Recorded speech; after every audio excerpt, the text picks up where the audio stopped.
Welcome to అక్షరకలం TV. నేను మీ దయాకర్ రెడ్డి. ఈరోజు వార్తాపత్రికలో వచ్చిన వార్తలను ఒకసారి చూద్దాం. ముందుగా అక్షరకలం దినపత్రికలో తెలంగాణలో ఉన్న 60 ఏళ్ళు దాటిన 2 లక్షల మందికి కొత్త పెన్షన్లు ఇవ్వాలని రేవంత్ సర్కార్ కాంగ్రెస్ ప్రభుత్వం అయితే నిర్ణయించింది. వాళ్ళకైతే శుభవార్తని. కొత్తగా ఎన్నో ఏళ్లుగా పెన్షన్ల కోసం ఎదురు చూస్తున్న వారికి ఇది గొప్ప శుభవార్త. 2 లక్షల మందికి ఇవ్వడం, మళ్ళా కొత్తగా పెన్షన్లు ఇవ్వడానికి ప్రభుత్వం నిర్ణయించింది. ఇందుకు అనుగుణంగా 2026-27 వార్షిక బడ్జెట్లో 233 కోట్లను కేటాయించడంతో లబ్ధిదారుల ఎంపిక ప్రక్రియకు రంగం సిద్ధమైంది. అయితే ఇప్పటికే పేరుకుపోయిన లక్షలాది దరఖాస్తుల నుంచి అర్హులను గుర్తించడం అధికారులకు పైన సవాల్గా మారనుంది. ప్రస్తుతం రాష్ట్ర వ్యాప్తంగా వివిధ కేటగిరీల్లో 42,23,000 మందికి నెల నెలా చేయుత పెన్షన్లు పొందుతున్నారు.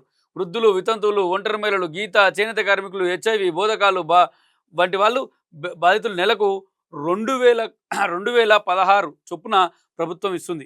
దివ్యాంగులకైతే 3,016. ఇలా కట్నం చదివించినట్టు పెన్షన్లు ఇచ్చుకుంటూనే పోతున్నారు. ఇక ఇప్పుడు మళ్ళీ ఇంకొక 2 లక్షల కొత్త పెన్షన్లు ఇస్తారంట. 2 × 2 వేసుకున్న నెలకు 400 కోట్లు. చూద్దాం ఏం జరుగుతుందో. ఇక రాష్ట్ర వ్యాప్తంగా నిన్నటి నుంచి గ్రామ సభలు అయితే ప్రారంభమయ్యాయి. మరి ఆ గ్రామ సభల్లో ప్రజాపాలన ప్రగతి ప్రణాళిక 90 రోజుల కార్యాచరణలో భాగంగా నిన్నటి నుంచి గ్రామ సభలు స్టార్ట్ అయ్యాయి. ఈ సందర్భంగా ముఖ్యమంత్రి రేవంత్ రెడ్డి రాష్ట్ర ప్రజలకు సందేశం అందించారు. గ్రామ సభల్లో అధికారులు ముఖ్యమంత్రి సందేశాన్ని చదివి వినిపిస్తారు. నిన్న స్టార్ట్ అయింది. ప్రతి గ్రామ సభలో అధికారులు ముఖ్యమంత్రి సందేశాన్ని వినిపిస్తారు. మూసీ ప్రాజెక్టుకు తొలగిన అడ్డంకి. ఎన్జిటిలో తెలంగాణ సర్కార్కు భారీ ఊరట. పటోళ్ల కార్తిక్ రెడ్డి అంటే సబితా ఇంద్రారెడ్డి కొడుకు మూసీ, దానిపై ఎన్జిటి నేషనల్ గ్రీన్ ట్రిబ్యునల్లో కేసేశాడు. అది ఎన్జిటి కొట్టేసింది. కొట్టేయడంతో అంటే మూసీ నదిని అక్కడి నుంచి కూడా ప్రక్షాళన చేసి హైదరాబాద్లో ఒక రకమైన మన విదేశాల్లో ఉన్నట్టుగా ఆ నదిని శుభ్రపరిచి అటు ఇటు కారిడార్, మూసీ రివర్ కారిడార్ను అక్కడిక్కడికి పచ్చదనంతో పాటు మంచి పర్యాటక కేంద్రంగా తీర్చిదిద్దాలని చెప్పేసి రేవంత్ సర్కార్ నిర్ణయించింది. దానికి ఎన్జిటిలో ఉన్న కేసు అడ్డంకిగా ఉండేది. ఇప్పుడు అది తొలగిపోయింది. ఎన్జిటి ఆ కేసును కొట్టేసింది. అది ఏందో ఒకసారి చదువుదాం. తెలంగాణ ప్రభుత్వానికి నేషనల్ గ్రీన్ ట్రిబ్యునల్ ఎన్జిటిలో బిగ్ రిలీఫ్ వచ్చింది. మూసీ నది పునరుజ్జీవం సుందరీకరణ ప్రాజెక్టును సవాల్ చేస్తూ బీఆర్ఎస్ నేత పట్లోల కార్తిక్ రెడ్డి దాఖలు చేసిన పిటిషన్పై విచారణ జరిపిన ఎన్జిటి రేవంత్ రెడ్డి సర్కార్కు ఊరటనిచ్చింది. దీంతో మూసీ ప్రాజెక్టు విషయంలో రాష్ట్ర ప్రభుత్వానికి ఎదురైన న్యాయపరమైన అడ్డంకి తొలగినట్లయింది.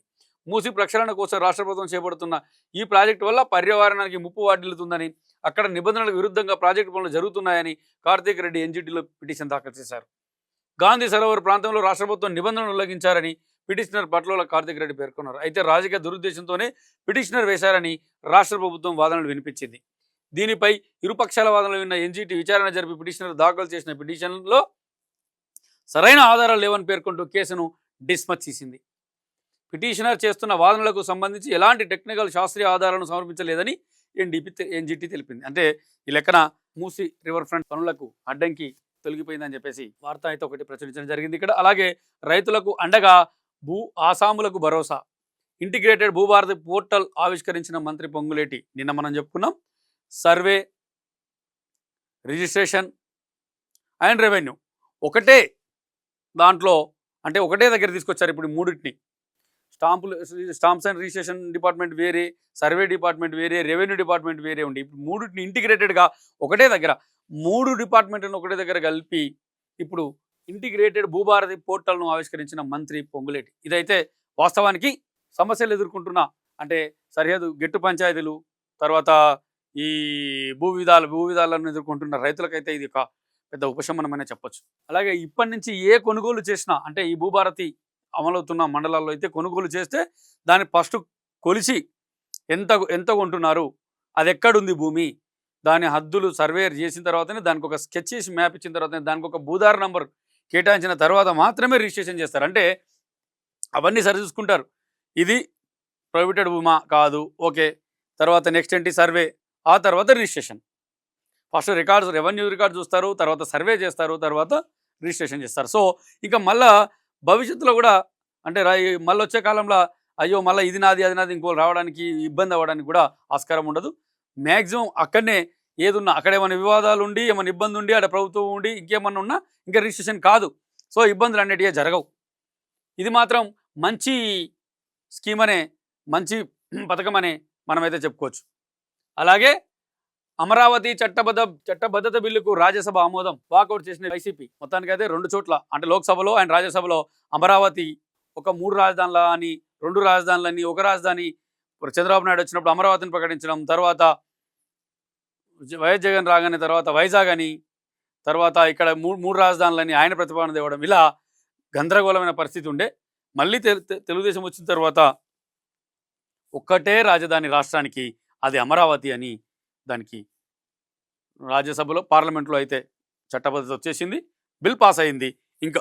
ఇక మన తెలంగాణకి హైదరాబాద్ ఇట్లా రాజధానో అక్కడ కూడా ఆంధ్రప్రదేశ్కు అమరావతి మాత్రమే రాజధాని. ఇక కమిషన్ల కోసమే టెస్కోకు ఆర్డర్లు రద్దు చేశారని ఎక్స్ వేదికగా ప్రభుత్వ తీరుపై కేటీఆర్ విమర్శలు. మొత్తానికైతే నిన్న సుప్రీంకోర్టు అయితే బాగా సీరియస్ అయింది పశ్చిమ బెంగాల్ ప్రభుత్వంపై. మాల్దాలో న్యాయాధికారుల బందీ, సీజేఐ సీరియస్ దర్యాప్తుకు ఆదేశాలు. పశ్చిమ బెంగాల్ సీఎం మమతా బెనర్జీకి భారీ షాక్ తగిలింది. రాష్ట్రంలో ఈసీ ప్రతిష్టాత్మకంగా తీసుకుని నిర్వహిస్తున్న ప్రత్యేక ఓటర్ల జాబితా సవరణను సవాల్ చేస్తూ గతంలో సుప్రీంకోర్టును ఆశ్రయించిన ఆమెకు ఊరట దక్కలేదు. అదే సమయంలో రాష్ట్రంలో ఓటర్ల జాబితాల సవరణ ప్రక్రియ పర్యవేక్షణ కోసం సుప్రీంకోర్టు న్యాయాధికారులను నియమించింది. ఇప్పుడు తాజాగా మాల్దాలో 7 న్యాయాధికారులను మమతా సర్కార్ బంధించడంతో సుప్రీం తీవ్ర ఆగ్రహం వ్యక్తం చేసింది. మాల్దాలో 7 న్యాయాధికారులను గంటల తరబడి బందీలుగా పట్టుకున్న దిగ్భ్రాంతికరమైన ఘటనపై సుప్రీంకోర్టు సీరియస్ అయింది. ఇది తమ అధికారానికి సవాల్ విసురుతోందని, పథకం ప్రకారం ఉద్దేశపూర్వకంగా జరిగినట్టు కనిపిస్తోందని ప్రధాన న్యాయమూర్తి సూర్యకాంత్ ఆక్షేపించారు. మొత్తానికి పశ్చిమ బెంగాల్లో 7 మేజిస్ట్రేట్ అధికారులను బంధించారని, అసలు ఏం జరుగుతుంది ఇక్కడ అని చెప్పేసి, పశ్చిమ బెంగాల్ ఇంత నియంతృత్వం అని చెప్పేసి సుప్రీంకోర్టు అయితే వాళ్ళ ప్రభుత్వంపై అగ్గిగుగ్గిలమైంది. అది ఇంకా ఎక్కువగా బలగాలను, అక్కడ ఇప్పుడు ఎన్నికలు జరగబోతున్నాయి, ఎక్కువ అదన బలగాలను కూడా మోహరించాలని చెప్పేసి ఎలక్షన్ కమిషన్ కూడా సూచించడం జరిగింది. ఇక చంద్రుడి వద్దకు ఐఫోన్లతో విమగాములు. మళ్ళీ చరిత్రలో తొలిసారిగా నాసా కీలక నిర్ణయం. 50 ఏళ్ల తర్వాత మళ్ళీ చంద్రుడిపైకి, ఇప్పుడు 50 ఏళ్ల తర్వాత మళ్ళీ ఇప్పుడు చంద్రుడిపైకి ఇప్పుడు అని చెప్పేసి ఒకటి వార్త అయితే రావడం జరిగింది. అంతరిక్ష ప్రయోగాల్లో అమెరికా అంతరిక్ష పరిశోధనా సంస్థ నాసా మరో చారిత్రక మార్పుకు శ్రీకారం చుట్టింది. చరిత్రలో తొలిసారిగా లోతైన అంతరిక్షంలోకి డీప్ స్పేస్ వెళుతున్న తమ వ్యోమగాములకు వ్యక్తిగత ఐఫోన్లు తీసుకెళ్లేందుకు అనుమతిచ్చింది. ఫ్లోరిడాలోని కెనడీ స్పేస్ సెంటర్ నుండి గురువారం తెల్లవారుజామున 4:04 నింగిలోకి దూసుకెళ్లింది. ఇది అక్షరగల్లో వచ్చిన వార్తలు. అలాగే ఒకసారి దిశ పేపర్ను పరిశీలిద్దాం. ఐపీఎల్లో హైదరాబాద్ నిన్న హైదరాబాద్ వర్సెస్ కోల్కతా జరిగిన మ్యాచ్లో హైదరాబాద్ బోని చేసింది ఐపీఎల్ మ్యాచ్లో. ఇక రెండో విడత రైతు భరోసా, మొదటి విడత రైతు భరోసా మార్చి 24వ తారీఖు ఇవ్వడం జరిగింది. తర్వాత ఇప్పుడు రెండవ విడత రైతు భరోసా కూడా ముహూర్తం ఖరారని చెప్పేసి అంటున్నారు. ఇక్కడ వార్త ప్రచురించడం జరిగింది. 2650 కోట్లు సమకూర్చుతున్న ఆర్థిక శాఖ. ఇక పన్నుల్లో వేగం పెంచండి, అధికారులకు పలు సూచన చేసిన ముఖ్యమంత్రి. ఫ్యూచర్ సిటీలోని FCDA స్కిల్ యూనివర్సిటీ నిర్మాణ పనులపై సీఎం సంతృప్తి.